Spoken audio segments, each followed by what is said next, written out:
Estamos en comunicación con Rolando Núñez, coordinador del Centro Mandela del Chaco. Rolando, ¿qué tal? Ernesto Tenemos te saluda. Gracias por atendernos. Buen día también para ustedes. Buen día. A ver, queremos ver, en general, yo obviamente no soy especialista en las situaciones de la comunidad QOM. Nosotros los periodistas tocamos 20.000 temas al mismo tiempo y uno tiene una información bastante parcial y uno ve el debate que hay. Entonces queríamos conocer tu versión, que todo el mundo te indica como una de las personas más serias en este tema y más comprometidas, respecto a qué está pasando con el caso del chiquito que murió esta semana y con la comunidad QOM en el Chaco en general. Bueno, cómo no. Naturalmente que con esa precaución de que es nuestro punto de vista y respetamos los que opinan diferente, este caso nosotros tomamos contacto el miércoles de la semana pasada cuando Oscar estaba internado en el hospital de Villa Río Bermejito, del cual depende la población que vive en Fortín Lavalle, que es donde está la casita de la familia de este chico.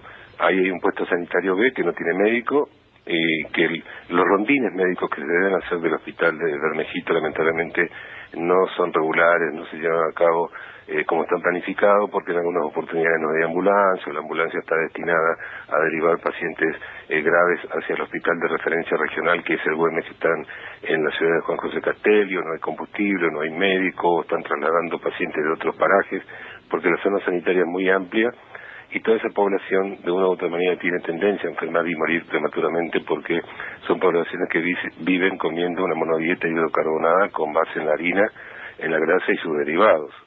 Entonces son personas que están en algunos casos desnutridos, pero en casi todos los casos malnutridos y anémicos. Además, al consumir ese tipo de alimentos que es solamente hidrato de carbono, muchos de ellos cursan hipertensión, diabetes, que asociados a otras enfermedades que son ya letales, como la tuberculosis, como nacen y viven en una región endémica en tuberculosis por décadas, naturalmente que esa tendencia a enfermar y morir prematuramente por causas evitables o altamente evitables potencia sus resultados negativos para esta población. Oscar fue derivado al hospital de Juan José Castelli, y cuando ingresa a ese establecimiento público, el diagnóstico presuntivo era el de tuberculosis crónica, abierta, con una desnutrición asociada a esa enfermedad de tuberculosis, una desnutrición severa, porque si lo vemos en valores estándar, considerando que tiene 14 años, la altura que tenía, la edad del sexo y la circunferencia encefálica que debe tener un chico de los 14 años, tendría que haber estado con 40 kilos, ingresó con 9/10 kilos a ese establecimiento de Juan José Castelli. Y además, recién en esa oportunidad se le diagnostica que cursaba también meningitis.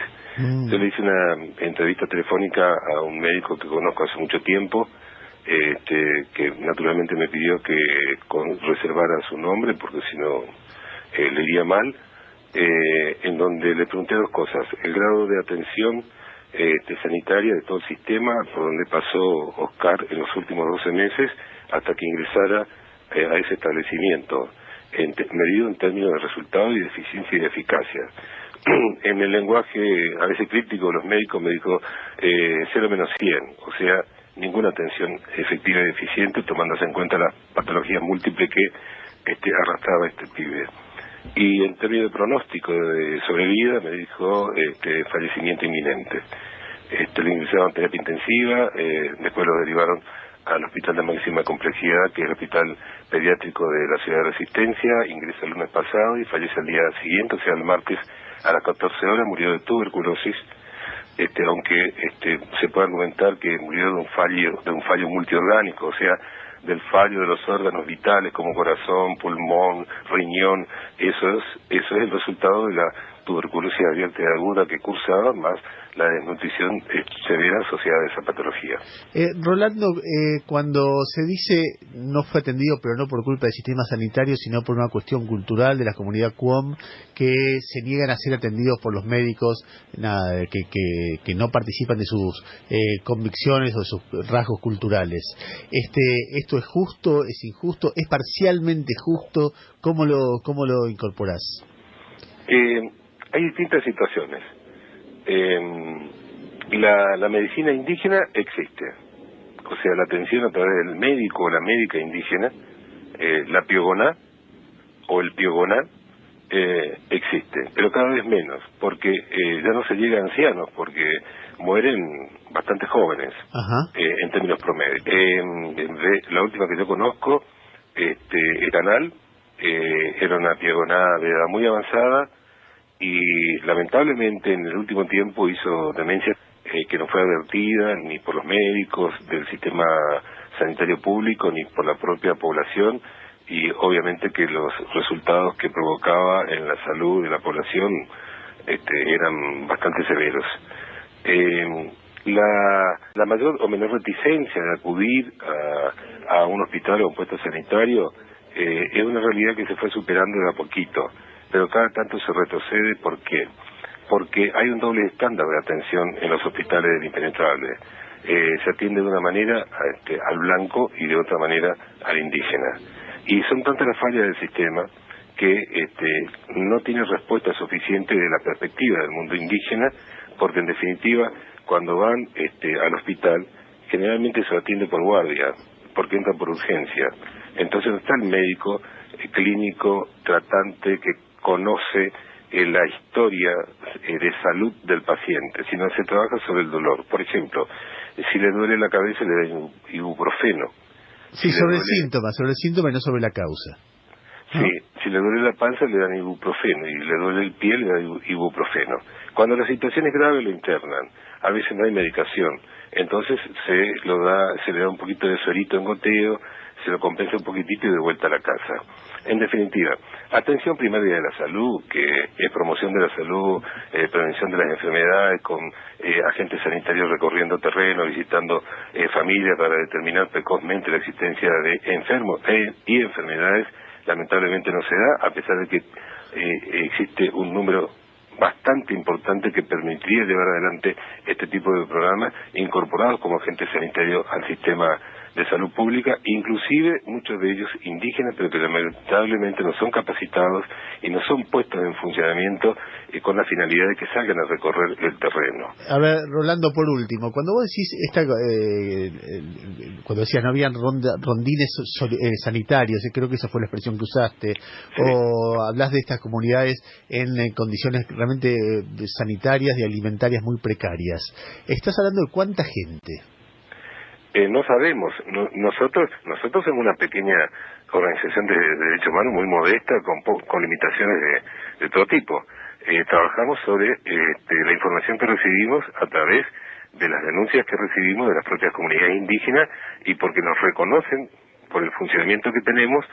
Hemos hecho una relación estrecha al cabo de tantos años, y es mucha la información que ingresa naturalmente, pero a veces no podemos darle una respuesta de viajar porque no tenemos recursos, no tenemos vehículos, no tenemos plata para el combustible.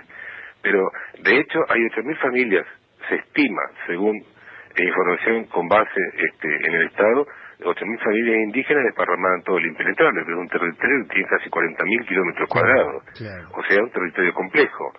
En ese marco se produce la acumulación de enfermedades de Oscar y la muerte, digamos, el historial. Nos encontramos la historia clínica desde su parto en el viejo puesto sanitario de Villa Reormejito, reemplazado hace algunos años por el nuevo hospital, que no funciona bien porque no tiene médicos suficientes, no tiene ambulancia suficiente, los medicamentos no tienen una previsión que permita planificar de contar con el stock, tomándose en cuenta las enfermedades recurrentes que presentan estas poblaciones, fundamentalmente tomándose en cuenta que son zonas rojas en materia de endemia de tuberculosis, malnutrición, desnutrición, malnutrición y anemia. Rolando, déjame decirte lo último porque sí, que yo estoy de acuerdo en que eso es una zona compleja, que es 8.000 familias en un territorio muy grande y un territorio que además también que tiene sus complejidades. Pero lo que a mí me llama la atención de las crónicas, incluso las crónicas que no le caen al gobierno gobierno fuerte, sino que tratan de contar esta complejidad que vos estás contando. Es que tanto en la casita de este chico como en la casa del tío que quedaba al lado, lo que cuentan los cronistas es que había propaganda política de punteros del Partido Justicialista. O sea que da la impresión de que a ese territorio complejo la política para buscar votos llega, pero para curar gente llega menos. Esa es la impresión que da simplemente leyendo las crónicas de los distintos medios, ¿no? Sí, yo en general cuando, yo como vocero del Centro Mandela, cuando hacemos un documento y después damos los reportajes, no accedo a los medios para seguir en nuestra línea, de acuerdo a la investigación que se sintetiza en el documento y la información que va complementando y que va ingresando después del documento. Lo que les puedo decir es lo siguiente. Oscar, cuando la mamá de Oscar quedó embarazada, tenía tuberculosis. Sí. Estaba desnutrida. Sí. Antes del parto hizo eclampsia. Tuvo sufrimiento fetal y nació con hidrocefalia, que es lo que pudimos reconstruir testimonialmente. Todos los integrantes de la familia contrajeron tuberculosis. Todos fueron sometidos en un momento u otro a tratamiento de tuberculosis. Algunos tratamientos terminaron y se curaron. Otros tratamientos se interrumpieron por falta de medicación o por falta de calcio, porque vienen de desnutrición, malnutrición o anemia.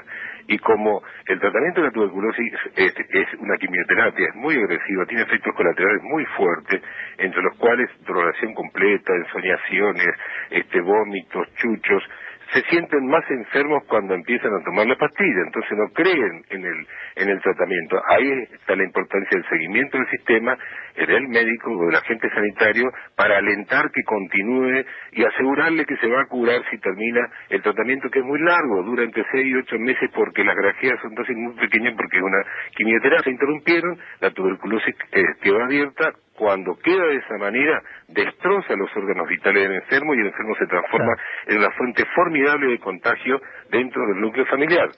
Pero además de comida, pastilla, está el otro aspecto que no se hace, el saneamiento ambiental de la casa, para evitar el contagio interno. Y además el tratamiento de profilaxis para los chicos menores de 5 años, que hay que darle una dosis menor para poder evitar que el que está siendo sometido al tratamiento contagie a los pibes menores de 5 años. Y no hay pastillas pediátricas, hay que romperlo, cortarlo, hacerle la proporción para el tratamiento de profilaxis. Le digo más, nace con hidrocefalia, a los 4 años empieza a cursar distintas enfermedades, al 7º año aparece como discapacitado motriz. Y no se interrumpió la curva nunca, porque nunca hubo una asistencia continua, permanente, del punto de vista de la asistencia social, que está caracterizada por el clientelismo político, y eso no se puede negar y se debe decir. Y el sistema sanitario tiene 2 signos que hay que superar rápidamente: desorganización y deshumanización. Y le doy el último dato. Dependiendo de tratamientos que están concentrados en este momento en el hospital de Villa Río de Mejito, hay 40 enfermos de tuberculosis con el tratamiento interrumpido porque no tienen las pastillas o porque no se está haciendo el seguimiento. Y la persona que trabajaba en fisiología ahí, que es una indígena muy bien capacitada, muy sensible, muy comprometida con su propio pueblo, que es Soledad Ocampo, que trabajaba cobrando 800 pesos, una beca que se llama Focus, cuando empezaba a reclamar la entrega de las pastillas para no interrumpir, porque hay que tomar todos los días. Cuando se interrumpen hay que comenzar de nuevo. La decisión de el director del hospital fue echarla. Qué bárbaro. Rolando, le agradecemos mucho la deferencia de atendernos, y realmente de ahora en más, cada vez que haya algún problema de este tipo, vamos a hablar con usted, que realmente es muy didáctico y se ve que muy comprometido con esto. Le agradezco su opinión.